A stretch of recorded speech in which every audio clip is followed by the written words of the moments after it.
Hot Boy's luck has finally run out. A judge just handed down a sentence that could take him off the streets for good. From petty crimes to serious charges, his rap sheet runs deep. I used to just still take stuff like that. I used to just take stuff.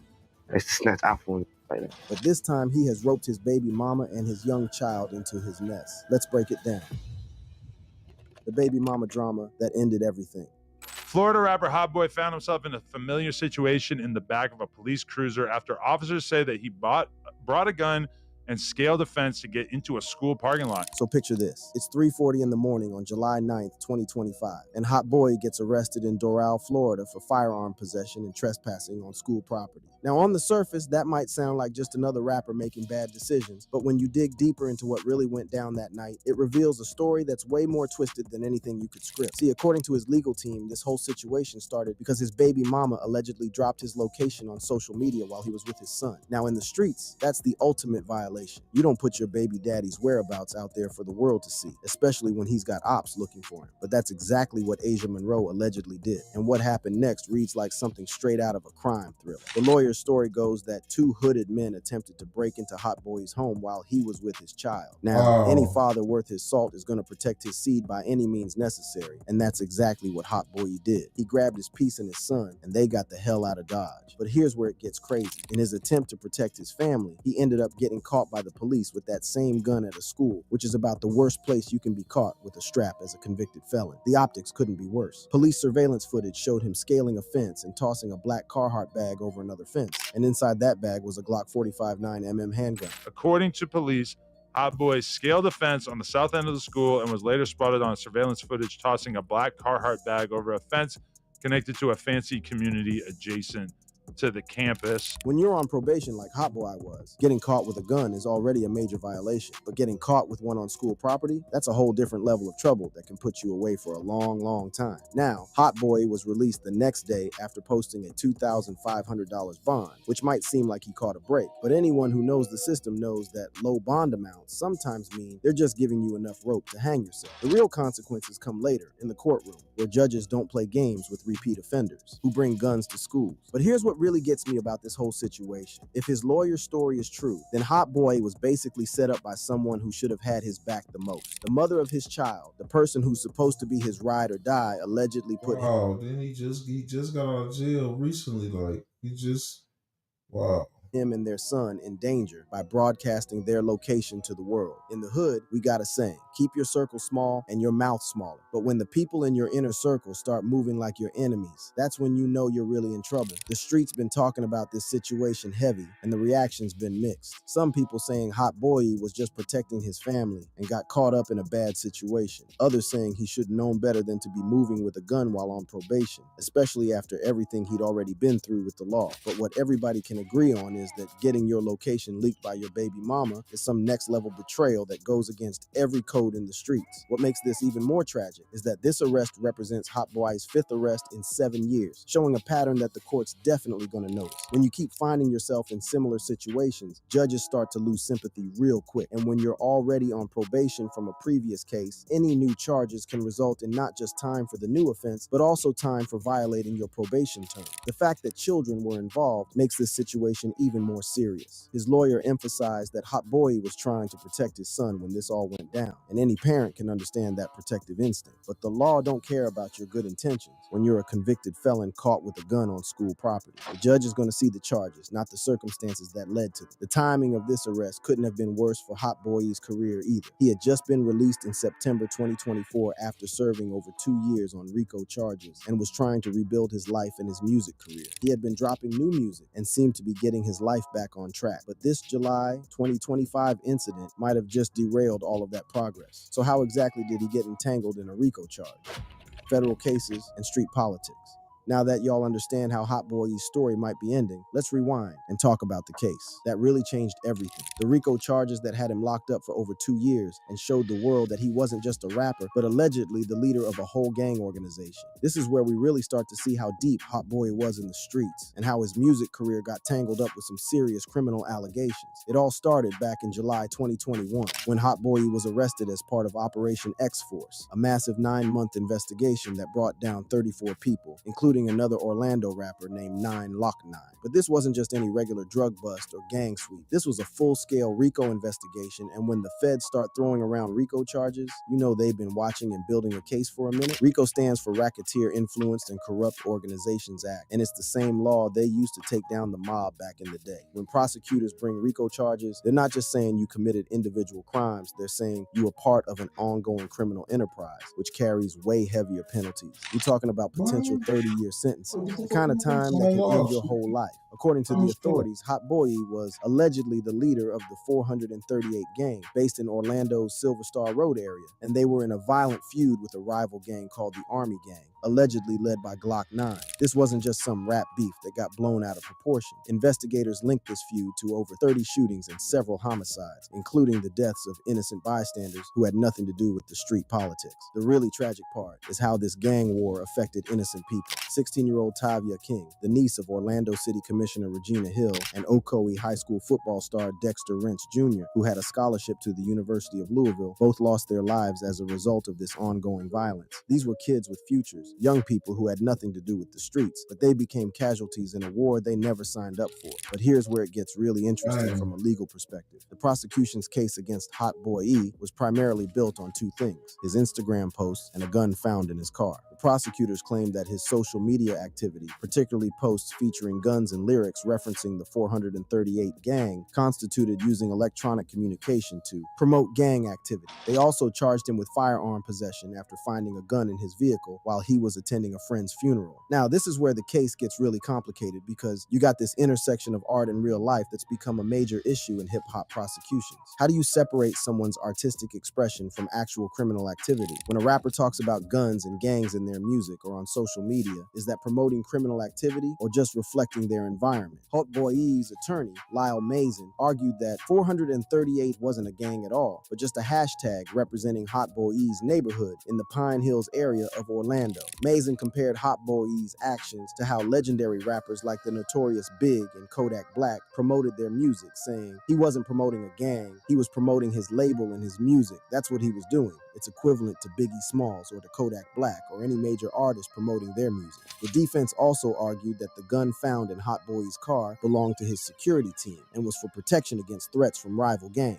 This is actually a common situation in the rap game. When you're beefing with other crews, you need protection, but hiring security with guns can sometimes create legal problems if something goes wrong. What made this case even more serious was the connection to his rival 9 Lock 9 and the Army Gang. The investigation revealed a pattern of retaliatory violence that had been escalating for years. On April 14, 2020, Demetrius Cox, associated with the Army Gang, fatally shot Wolf Luther King Luma, who was linked to the 438 gang, at a house party. This set off a cycle of revenge that would claim multiple lives over the following months. The violence escalated to public spaces, including a shootout at the mall at Millennia in Orlando, where the For them house parties, after sets, stuff like that. Don't be right. It already don't be right. Like it ain't even safe going to the regular club.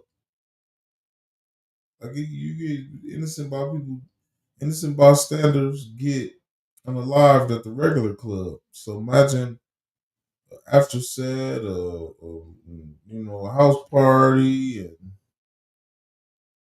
liquor and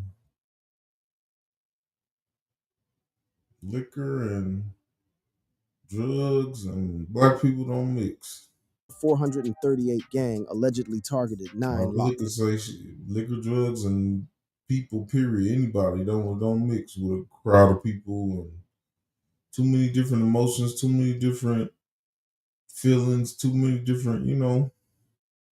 While nobody was killed in that incident, it showed that this beef was spilling over into places where Come regular on, bro. civilians could get hurt, which is when law enforcement really started paying attention. The FBI and local authorities launched Operation X-Force specifically to address this escalating violence. The investigation lasted 9 months and resulted in 34 arrests, showing just how extensive the alleged criminal organization was. This wasn't just a few friends rapping about the streets, according to prosecutors. This was a sophisticated criminal enterprise with multiple members engaging in various illegal activities. Hot Boy was initially held on a $750,000 bond, which shows how seriously the courts took these charges. When judges set bonds that high, they're sending a message that they consider the defendant a serious flight risk or a danger to the community. For someone who was just 21 years old at the time, that's an incredibly serious situation to be in. But here's where Hot Boy's story takes an interesting turn. After spending over 2 years in jail, his RICO charges.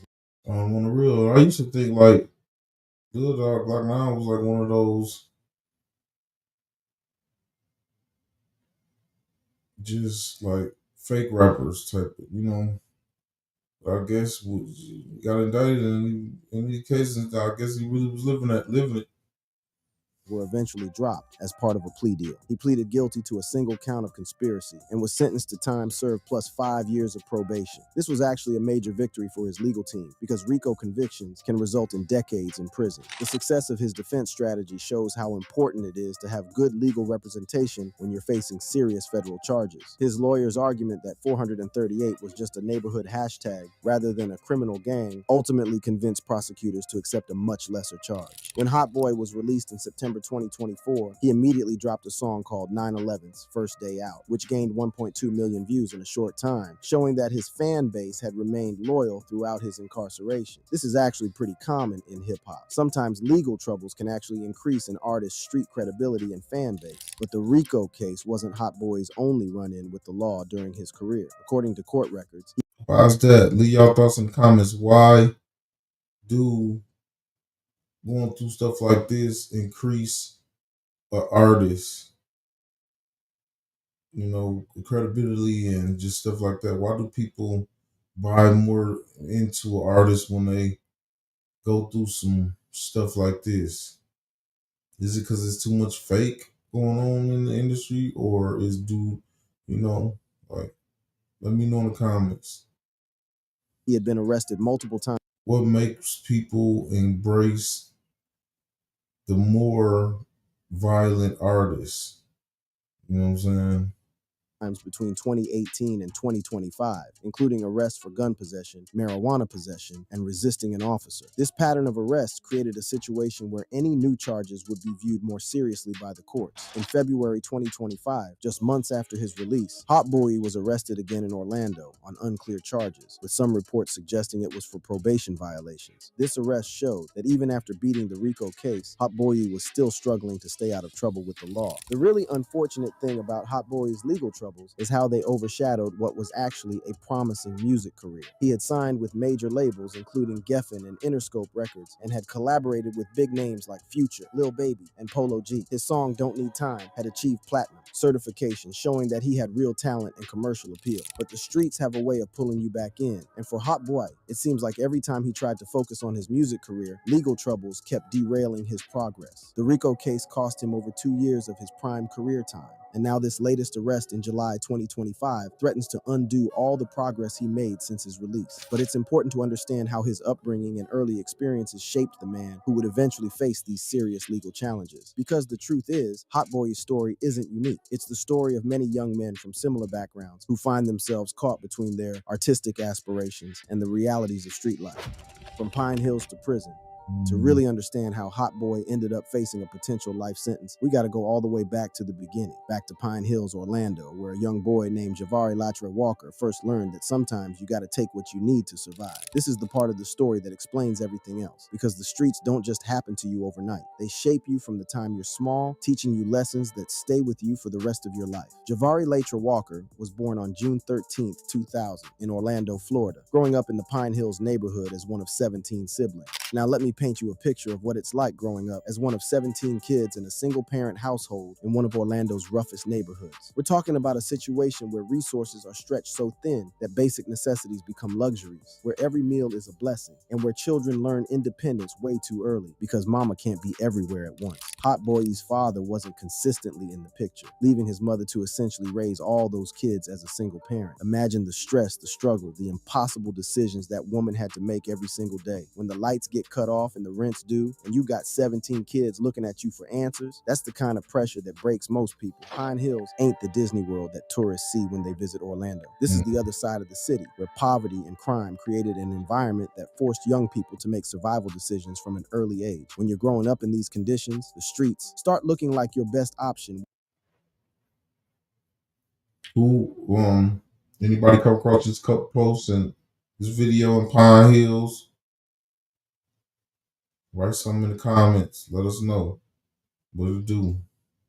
Way before you're old enough to understand the real consequences. Hot Boy started rapping at just 7 years old, which shows that even as a little kid, he was looking for ways to express himself and potentially escape his circumstances. Music became his outlet, his way of processing everything he was seeing and experiencing in his environment. But at the same time, he was also learning other lessons about how to survive. The first time Hot Boy stole something, he was only 4 years old. He describes the incident vividly. We was in the store, right? It's me, my mom, and my daddy. So we in the store. So you know how when you come to the line, you get to pick the candy when you go to the register and stuff. Get to pick your candy. So my mom was like, hurry up, you better hurry up, we're gonna leave you. Better hurry up. I still don't know what I want. I'm looking. They leaving, I grab the candy and I gotta catch up. I end up stealing it. That story might sound innocent, just a 4-year-old taking candy, but it actually reveals something deeper about the environment Hot Boy was growing up in. When survival instincts kick in that early, when a child learns that sometimes you have to take what you need because nobody else is going to make sure you get it, that's a lesson that shapes everything that comes after. In 2016, with help from his mother, Hot Boy began uploading music to SoundCloud and YouTube. This was back when streaming was still relatively new, when artists could build a following from their bedroom if they had the talent and the hustle. But for Hot Boy, that period of creative growth was about to be interrupted by the harsh realities of street life. As Hot Boy got older, his criminal activity escalated. By the time he was a teenager, he had moved from petty theft to more serious crimes like snatching iPhones and eventually burglarizing homes. I used to just like steal, take stuff like that. I used to just take stuff. I used to snatch iPhones like that. At age 15, Hot Boy received his first burglary charge, which led to him spending 2 years in a juvenile detention program from 2016 to 2018. But here's what's interesting about this period. Instead of breaking him down, it actually became the time when he seriously committed to his music career. During his time in detention, he wrote many of the songs that would later appear on his debut mixtape, Put the Fan On. The song Graham House Blues from that mixtape gives us a raw, unfiltered look at what that experience was like. In the track, he raps about the reality of being locked up as a teenager, the isolation, and the determination to make something of himself despite his circumstances. The lyrics reveal someone who was using that time to reflect on his life and plan for a different future. When Hot Boy was released from juvenile detention, he was faced with the same choice that faces every young person coming out of the system: go back to the streets or find another way. For a while, it seemed like music might be that other way. When Hot Boy was released in 2018, he returned to the streets with a new sense of purpose. In 2019, he dropped YGs, which he described as a detailed walk through his experiences and survival tactics in the street. This track started building local buzz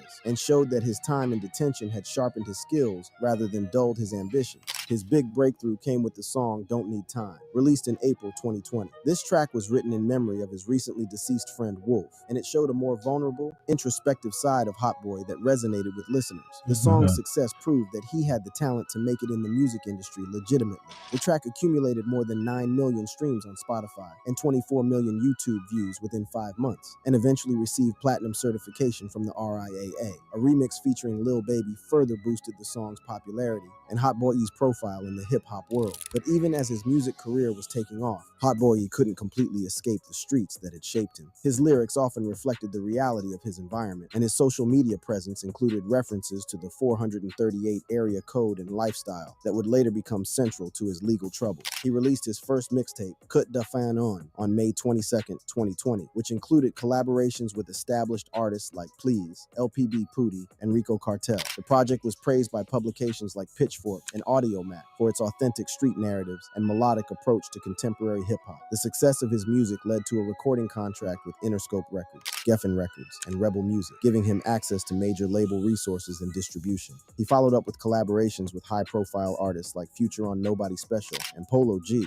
on Goat Talk 2, showing that the industry was taking notice of his talent. His debut studio album, Double O Baby, was released on December 22nd, 2020, followed by Life of a Hot Boy in 2021 and Blinded by Death in 2022. The latter album entered the Billboard 200 chart at number 89, marking a significant achievement for an artist from his background. But success in the music industry doesn't automatically erase the influences and connections that shaped your early life. For many artists from street backgrounds, there's always tension between their past and their future, between loyalty to where they came from and the need to move beyond those circumstances for their own survival. Hot Boy's association with the 438 gang and his ongoing legal troubles showed how difficult it can be to completely separate yourself from the environment that made you. Even when you achieve success, the streets have a way of following you, especially when you continue to represent them in your music and social media presence. The tragedy of Hot Boy's story is that he clearly had the talent and work ethic to build a sustainable music career. His streaming numbers, chart positions, and collaborations with major artists proved that he could compete at the highest levels of the industry. But the combination of his criminal history and ongoing legal troubles created a pattern that became increasingly difficult to break. His multiple arrests between 2018 and 2025,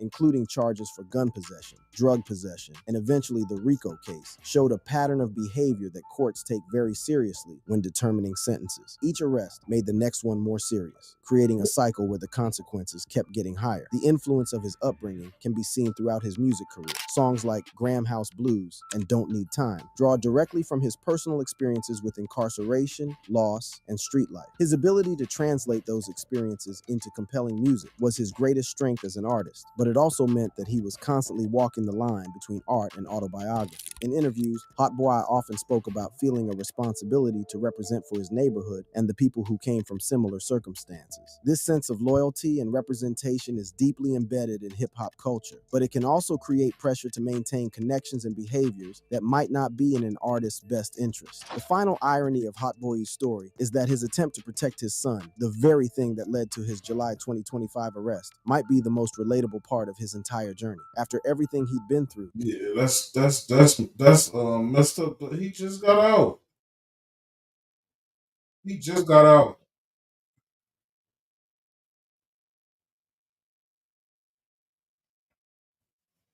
Yeah, he just got out. That's crazy. Or just got back going. You know, I know he. That's crazy.